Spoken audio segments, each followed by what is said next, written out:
සුබ දවසක් හැම දිනෙකටම. ඉතින් 2019 අවුරුද්දේ මැත්ස් O level paper එකේ second part එකේ ඒ කොටසේ පළවෙනි ගාන තමයි අද අපි කතා කරන්න බලාපොරොත්තු වෙන්නේ. ඉතින් මේ ගානේ ප්‍රධාන වශයෙන්ම ඇවිල්ලා තියෙන ප්‍රතිශත පාඩමෙන් ඉතින් මුලින්ම අපි ගාන අවබෝධ කරගමු. මේකේ A බැංකුවක් සහ B සමාගමක් ගැන කියනවා. ඉතින් ඊට පස්සේ අපිට කියන්නේ කමල් කියලා කෙනෙක් එයා ගාව තියෙන මුදලෙන් ඒ කියන්නේ එයා ගාව තියෙන රුපියල් ලක්ෂයක මුදලෙන් හරියටක් ඒ බැංකුවේ ස්ථිර තැන්පතුවක් විදිහට තැන්පත් කරනවලු. ඒ වගේම ඉතිරි මුදල. ඒ කියන්නේ දැන් මෙතනදී මෙයාගේ මේ තියෙන ලක්ෂයෙන් හරියටක් කියන්නේ රුපියල් 50000. මේ 50000 තමයි ස්ථිර තැන්පතුවක් විදිහට මේ ඒ බැංකුවේ තැන්පත් කරන්නේ. එතකොට ඊට පස්සේ මේ කියන ඉතිරි මුදල කියන්නේ රුපියල් 50000. එතකොට අර ලක්ෂයෙන් මේකට 50000ක් යදෙව්වහම ඉතුරු වෙන්නේ 50000නේ. ඒ 50000 B සමාගමේ කොටස් මිලදී ගැනීමට යොදවනවලු. ඔන්න ඔක තමයි මේ ගානේ අපිට මුලින්ම කියන්නේ. මේක ඔයාලා මුලින්ම තේරුම් ගන්න ඕන. ඉතින් ඊට පස්සේ කරන්න තියෙන්නේ ඔහු වසරක් අවසානයේදී B සමාගමෙන් ලාභාංශය ලබාගෙන කොටසක් රුපියල් 26 ගානේ කොටස් සියල්ලම විකුණනවා. ඒතර අපිට මෙතන මේ කොටස් ගානක් කියන්නේ නේද? අපිට කොටස් ගාන හොයන්න ඕනි කියන එක මතක තියාගන්න ඕන. ඊට පස්සේ මෙයා කොටස් ඒ ඔක්කොම රුපියල් 26 ගානේ විකුණුවාට පස්සේ යාට හම්බෙන ආදායම හොයන්න ඕන. ඉතින් ඔන්න ඔය ටිකත් අපි මේ ගාන තුල කරන්න ඕන.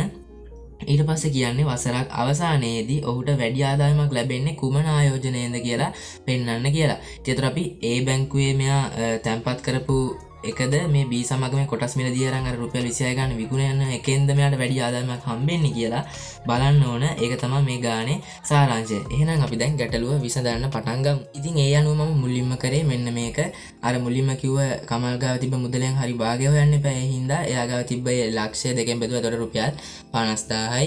ඊට පස්සේ කියන්නේ මෙයා ඒ 50000න් මේ A බැංකුවේ ස්ථිර තැන්පතුවක් කට මුදල් තැන්පත් කරනවා කියලා.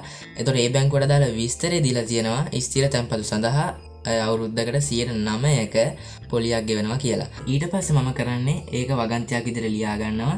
දැන් අපි දන්නවනේ මෙයා ඒ බැංකුවේ තැන්පත් කරන්නේ රුපියල් 50000 කියලා.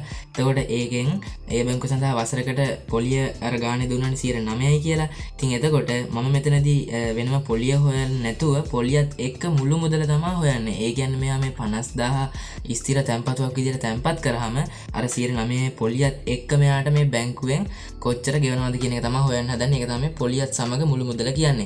මේක අපි ලියාගමු දැන් මෙන්න මෙහෙම. ඊට පස්සේ මෙතනදී කරන්න ඕනේ මේ 100න් කීයද කියලා දාන්න ඕනේ. දැන් මෙතන 109 දැම්මොත් එන්නේ මෙයාගේ මේ 50000ට ගෙවන පොලිය මුදල. පොලිය සමග මුළු මුදල නිසා මේක ගුණ කරන්නේ 109න්. දැන් එතකොට මේකෙදි ලැබෙන්නේ මේ වසරකට මෙයාට පොලියත් එක්ක හම්බෙන සම්පූර්ණ මුදල. ඉතින් මේක අපිට සුළු කරාට පස්සේ පිළිතුර විදිහට ලැබෙන්නේ රුපියල් 54500යි. ඊට පස්සේ අපි B සමාගමේ දැන් හොයන්න ඕන අර කොටස් එක්ක යාට හම්බෙන මුදල.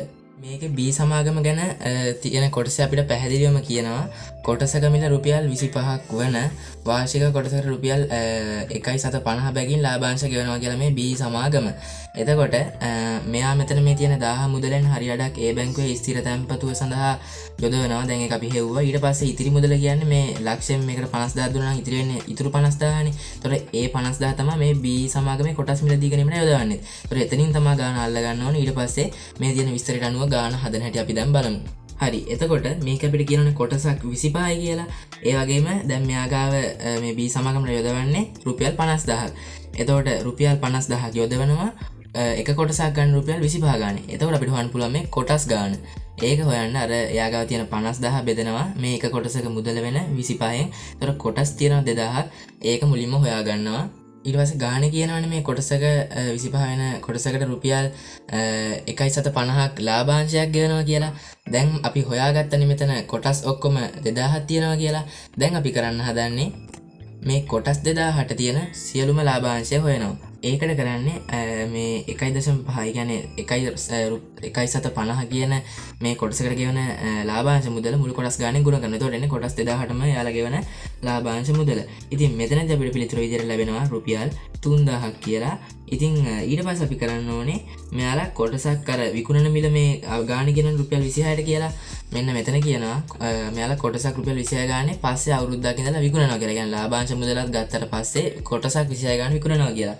ඒ හින්දා ඊට පස්සේ කරන්න ඕනේ කොටස් 2000ම විකුණුවාට පස්සේ හම්බෙන මුදල හොයාගන්න එක. ඒක හොයාගන්න කරන්න තියෙන අර එක කොටසක් රුපියල් 26 ගානේ විකුණනවා කියන්නේ ඔක්කොම කොටස් තියෙනවානේ 2000ක් 26 ගුණ කරනවා 2000න් මේකෙදි පිළිතුරු විදියට ලැබෙනවා රුපියල් 52000ක් කියලා. ඉතින් මේ තියෙන කොටස් 2000 මෙයා විකුණුවාට පස්සේ හම්බෙන මුදල. දැන් අපි ගානේ ප්‍රධාන වශයෙන් හදන්න ඕන ටික හදලා ඉවරයි. ඊට පස්සේ කියන්නේ මේ B සමාගම ගැන කොටසේ වසරක් අවසානයේදී B සමාගමෙන් ලාභාංශ ලබාගෙන. දැන් අපි හෙව්වනේ එයාට B සමාගමෙන් දෙන සම්පූර්ණ ලාභාංශය කීයද කියලා. ඒකත් හෙව්වා. ඊට පස්සේ ඒකත් අරගෙන මේ කොටසකුත් 26 ගානේ විකුණනවනේ. ඒකත් හෙව්වනේ. ඉතින් එතකොට මෙයා B සමාගමෙන් මෙයාට ලැබුණ ආදායම හොයන්න නම් අපි ඒ දෙක එකතු කරන්න ඕනේ කියලා ඔයාලට තේරෙනවා ඇති. ඉතින් ඒ නිසා මම දැන් කරන්න හදන්නේ මෙයා කොටස් විකුණලා ගත්ත මුදලයි ලාභාංශත් ගත්තට පස්සේ එයාට තියෙන B සමාගමෙන් එයාට තියෙන සම්පූර්ණ මුදල හොයන එක. කොටස් ඔක්කොම විකුණුවාම එයාට 52000ක් හම්බුණා කියලා හෙව්වා. ලාභාංශය ඔක්කොම ගත්තට පස්සේ රුපියල් 3000ක් හම්බුණා කියලා හෙව්වා. එතකොට ඔක්කොම මෙයාට B සමාගමෙන් 55000ක් තියෙනවා. දැන් ඊට පස්සේ අපිට ගාණ දිහා බැලුවොත් ගාණ කියන්නේ මෙයා වසරක් අවසානයේ වැඩිම ආදායමක් හම්බෙන්නේ කුමන ආයෝජනයෙන්ද? ඒ කියන්නේ මේ A බැංකුවේ අර තැන්පත් කරපු තැන්පතුවෙන්ද නැත්නම් අර මේ ලාභාංශයත් අරගෙන කොටස් වලත් සම්පූර්ණ මිල අරගෙන ගත්ත ගානද කියලා. ඒ කියන්නේ මේකයි අතරින් වැඩිම මුදලක් මට හම්බෙන්නේ මොකෙන්ද කියලා තමයි අවසානයේ අපිට පෙන්වන්න තියෙන්නේ. මෙන්න තියෙනවා අපි දැනට හදපු සම්පූර්ණම ගාන. ඒතර වල ඕනේ දැන් බලා ගන්න පුළුවන්. ඉතින් ඒ නිසා දැන් මම කරන්නේ අර යා ඒ සමාගමෙන් ගත්ත පොලියත් එක්ක සම්පූර්ණ මුදල වෙන මේ 54500 සහ ඊට පස්සේ මෙයා මේ B සමාගමෙන් අර ඔක්කොම දේවල් කරලා මේ හම්බුන මුළු මුදල මේ විදිහට ලියා ගන්නවා. දැන් මේකේ වැඩිම එක මොකක්ද කියලා පෙන්වන්න තියෙන්නේ. බැලුවම කාටත් පේනවා 54500ට වඩා 55000 ලොකුයි කියලා. ඉතින් එතකොට මෙන්න මේ විදිහට සමානතා ලකුණු අපිට දාන්න පුළුවන්.